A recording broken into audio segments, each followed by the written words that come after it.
Olá, como vai? Seja bem-vindo ao Saber Direito Debate. Hoje vamos falar sobre execução fiscal no novo Código de Processo Civil. O nosso convidado é o Procurador da Fazenda Nacional, Felipe Duque, mestrando em Direito Político e Econômico. Professor, muito obrigado pela sua presença aqui no Saber Direito Debate. Eu que agradeço a satisfação e o sonho verdadeiramente estar aqui diante de você. Pois é, inclusive o diretor do programa, o Alexandre Fischgold, disse que o senhor é mais um representante dessa geração aí que cresceu na faculdade assistindo ao programa.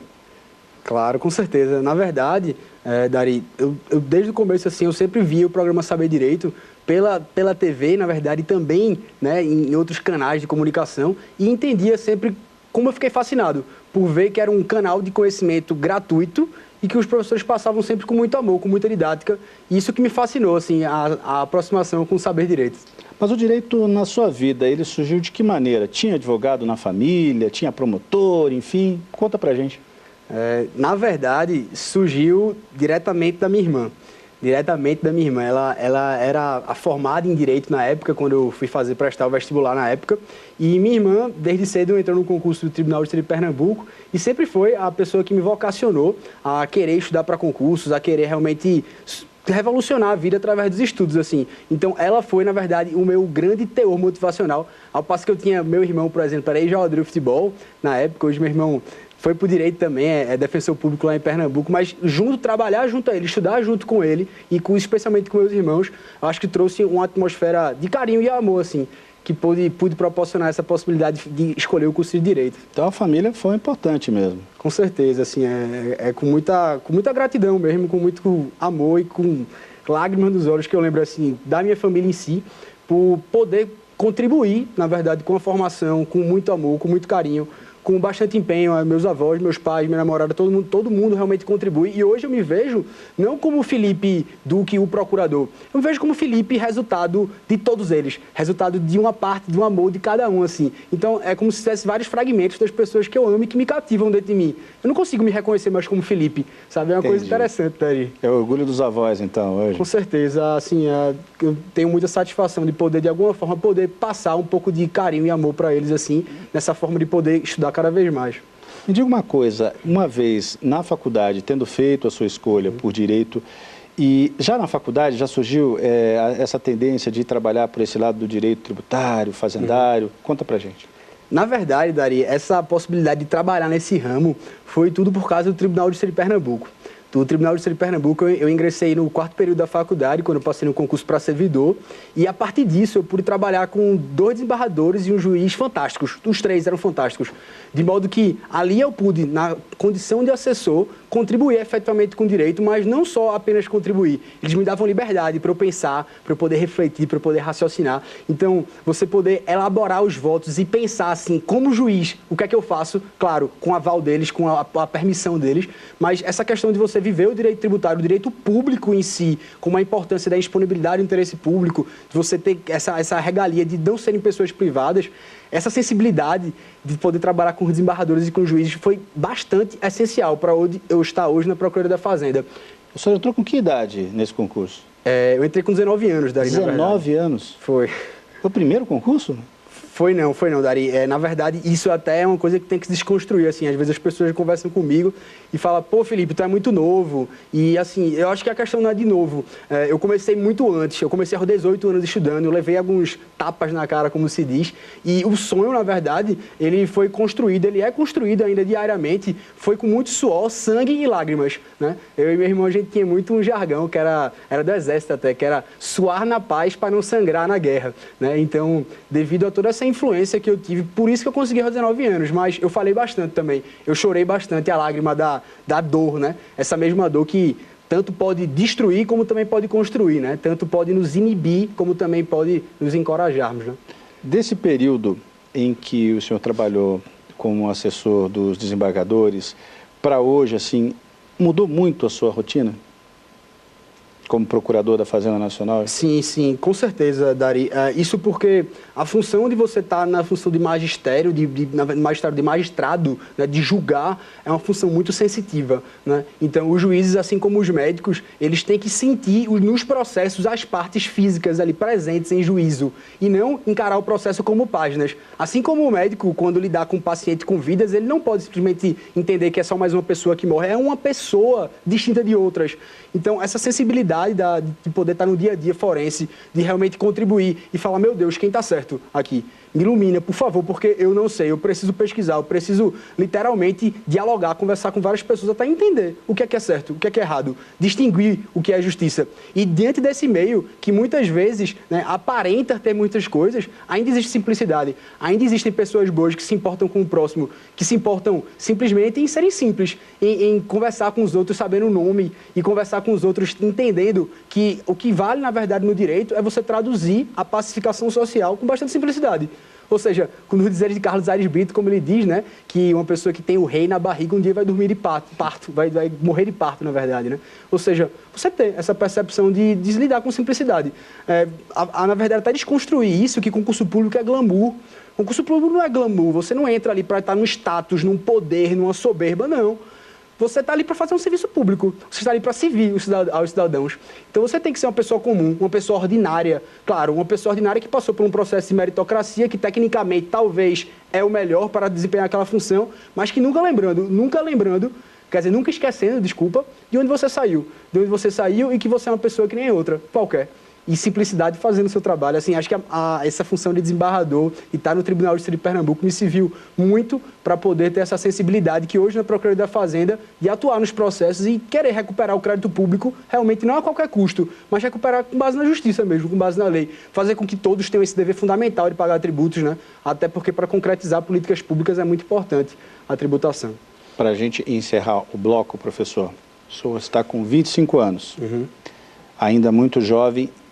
Rapidamente, o que é que o senhor diria para os jovens que também estão assistindo ao programa nesse momento? O que é que eu faço para ser o procurador da Fazenda Nacional tão jovem assim?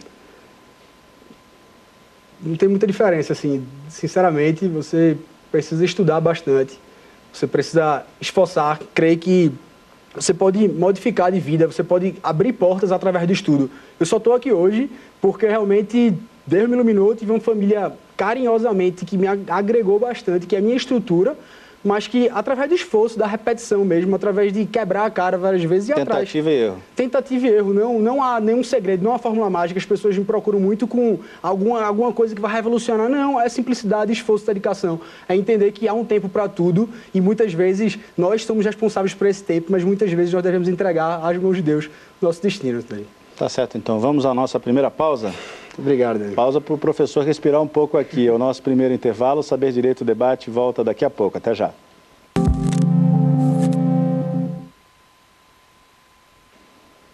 O Saber Direito Debate está de volta hoje com o procurador da Fazenda Nacional, Felipe Duque, mestrando em Direito Político e Econômico. Nós falamos sobre execução fiscal no novo CPC. Professor, o que é que o senhor teve em mente quando preparou esse curso que foi exibido aqui ao longo da semana na TV Justiça? O senhor pensou em quem? Pensou no quê? Dari, eu confesso que eu me coloquei na situação de estudante, até porque confesso que eu ainda sou um eterno estudante, não se para no tempo a necessidade sempre de atualização e de estudos. Nesse mesmo sentido, preparar uma aula, na verdade, para as pessoas que estão na graduação querem entender como é o procedimento da execução fiscal, aos advogados que labutam para entender como é o procedimento, dia a dia, a prática forense, e também aos concursantes, aos concurseiros, né? Os concurseiros estão submetendo ao concurso público e tem muitas questões jurisprudenciais. O STJ e o STF têm modificado não só bastante a sua jurisprudência nesse sentido, mas como houve o advento do novo Código de Processo Civil, há uma série de debates e polêmicas de institutos que podem ser aplicados ou não, né? Então, nesse quesito, a minha intenção foi tentar retratar a atualidade, como se está a lei da execução fiscal, que é de 1980, com o novo Código de Processo Civil, que é de 2015. Vamos lá, então, tratar desses temas. Prescrição. É a mesma coisa, do mesmo jeito no direito tributário, no direito civil? Não, Dari, nesse caso há uma distinção. A pretensão, na verdade, consiste numa inércia, né, numa inércia do exequente. No caso do direito tributário, a Fazenda Pública detém um prazo de 5 anos, segundo o artigo 174 do CTN, para que execute o contribuinte, para que proponha essa ação de execução fiscal. Só que essa prescrição no direito tributário, ela atinge não só o encobrimento da pretensão, que a pretensão é a possibilidade de entrar em juízo, mas também o direito material.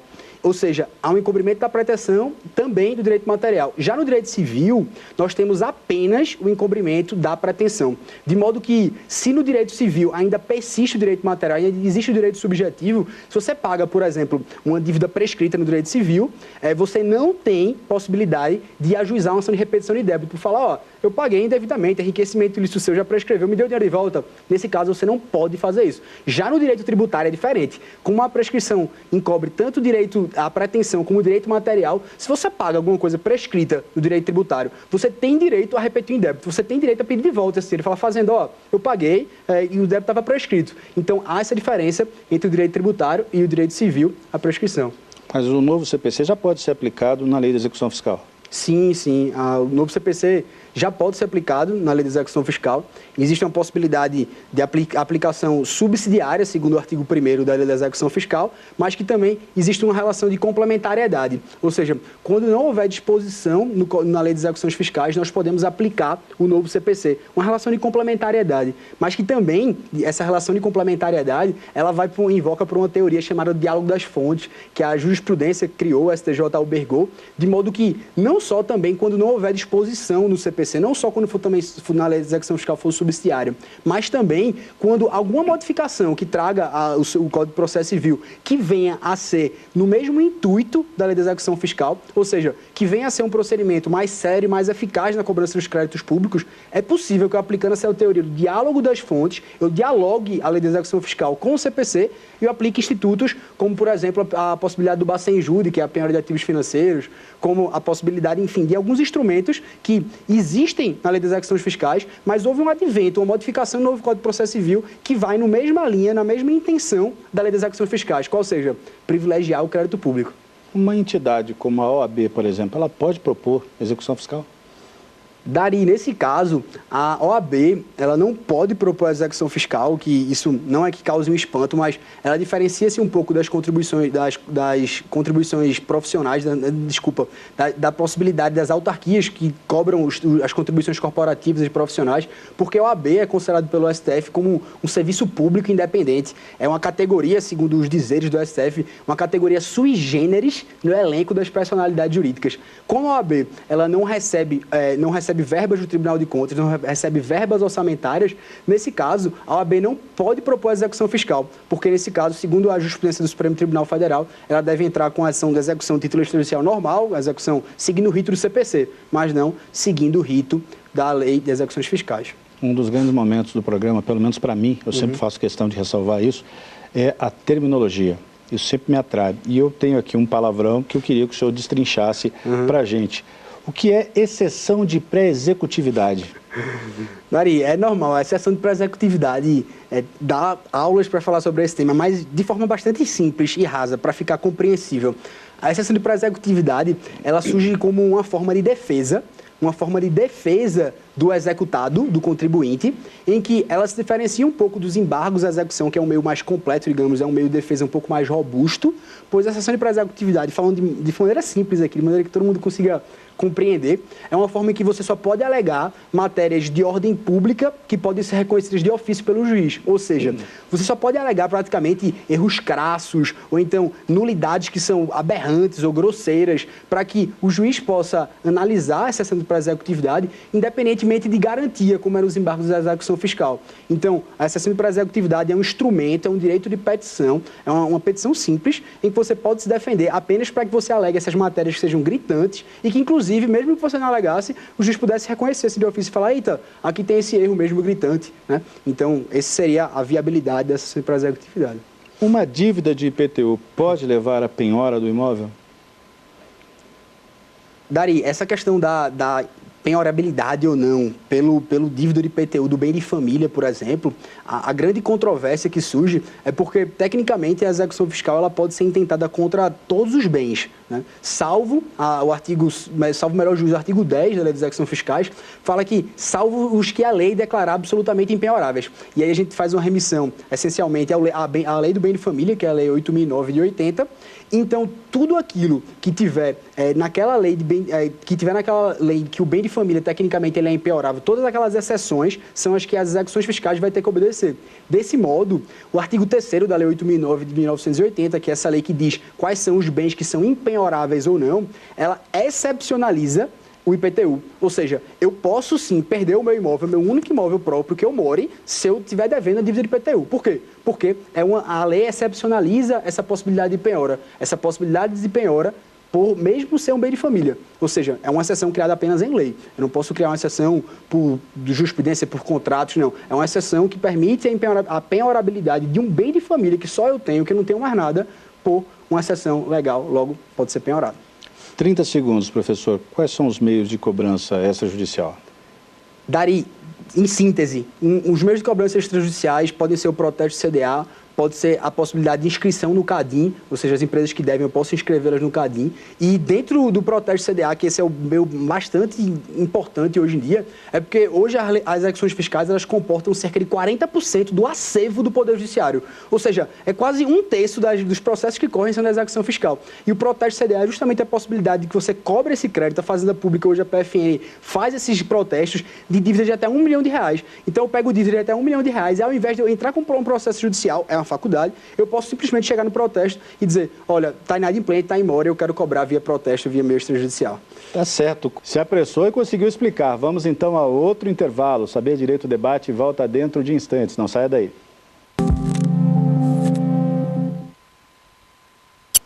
Voltamos com o Saber Direito Debate. O nosso convidado é o Procurador da Fazenda Nacional, Felipe Duque, mestrando em Direito Político e Econômico. Nós estamos falando sobre execução fiscal no novo Código de Processo Civil. E agora vamos falar dos livros que o nosso convidado trouxe. Primeiro aqui, Julgados Resumidos, Dizer o Direito 2012-2015, de Márcio André Lopes Cavalcante. O que é que a gente pode falar sobre esta obra, professor? Dari, esse livro ele é excepcional. Na verdade, todas as obras de Márcio André Lopes Cavalcante, que é o famoso Dizer o Direito, ele, na verdade, começou desde 2012, escrever jurisprudência de um modo facilitado.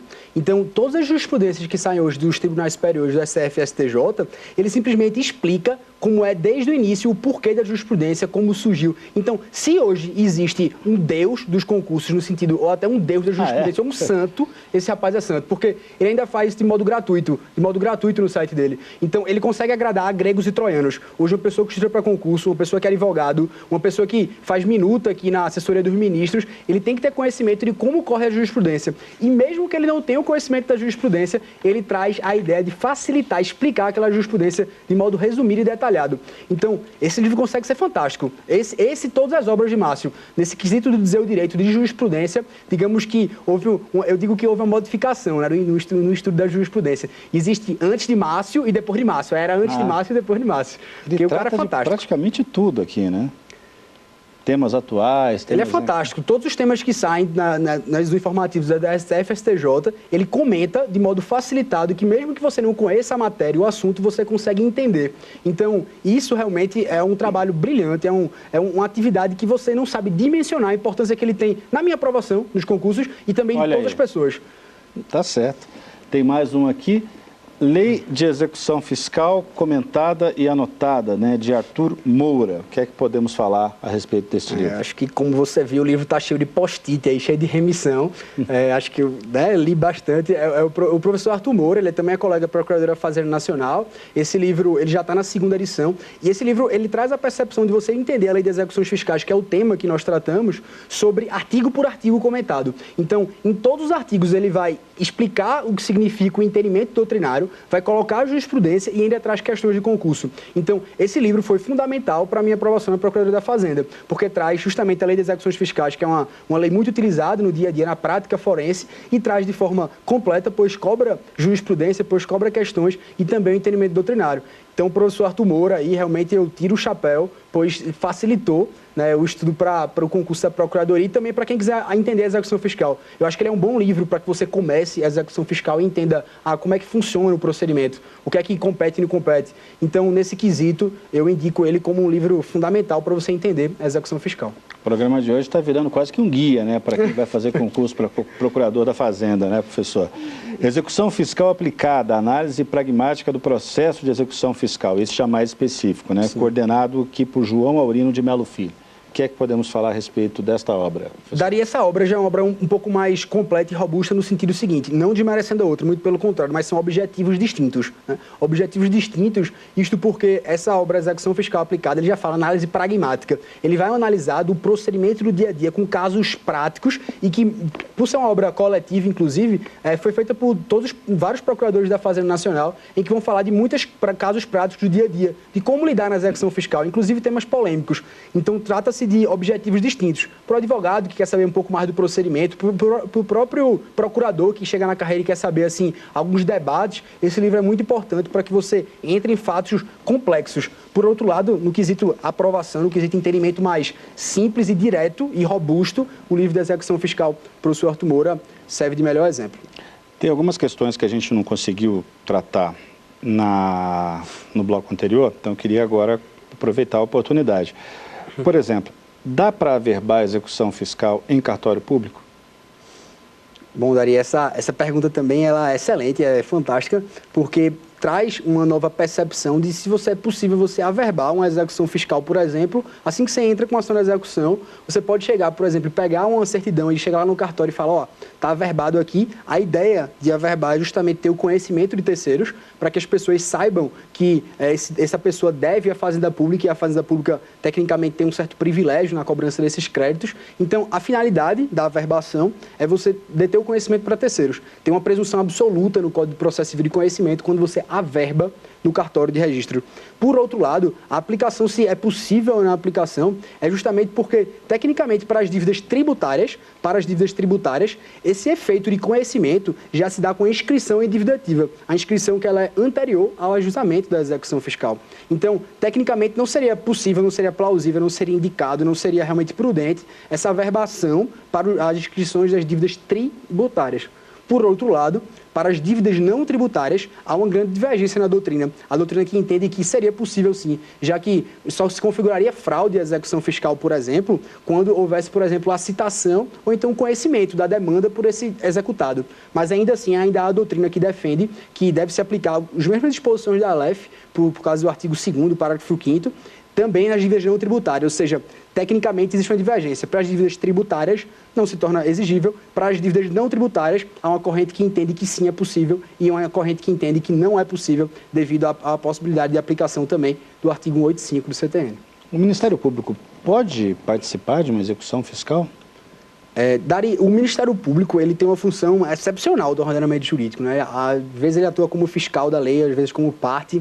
E, salvo melhor juízo, no artigo 127 da Constituição Federal, fala justamente qual a competência do Ministério Público. E se interpreta desse dispositivo que o Ministério Público age principalmente quando há interesse público primário. O interesse público primário. O interesse público primário que não significa interesse meramente patrimonial, interesse meramente para fins de patrimônio, de finanças. Nesse sentido, claro, salvo se houver algum comprometimento de improbidade administrativa em ações, por exemplo, de desapropriação indireta, é possível a participação do Ministério Público. Porém, há entendimento sumulado do STJ, salvo me engano, é a súmula 187 do STJ, que diz que é dispensável a aplicação do Ministério Público. O Ministério Público não intervém na execução fiscal. Por quê? Porque trata-se de interesse meramente patrimonial. E o interesse do Ministério Público é um interesse público primário. É um interesse público que é relevante para a ordem jurídica e é um interesse público muito realmente relevante, pois é primário e não secundário, como meramente interesses patrimoniais. Para fechar, 30 segundos também, vê se consegue resolver. É preciso indicar RG, CPF ou CNPJ da parte executada na execução fiscal? Para fechar direto, né?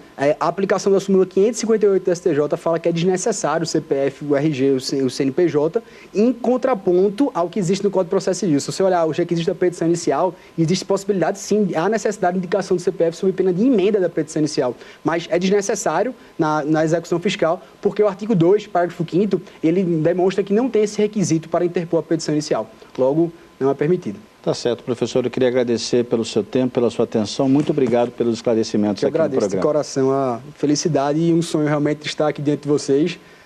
Peço realmente apenas que vocês sejam muito iluminados e abençoados. Tá certo. Obrigado aqui pela atenção do professor. O Saber Direito Debate fica por aqui, mas você pode rever esta edição na internet. É só acessar tvjustiça.jus.br. Edições anteriores também estão disponíveis lá. Perguntas e sugestões podem ser enviadas para o nosso e-mail, saberdireito@stf.jus.br. Muito obrigado pela companhia e até semana que vem.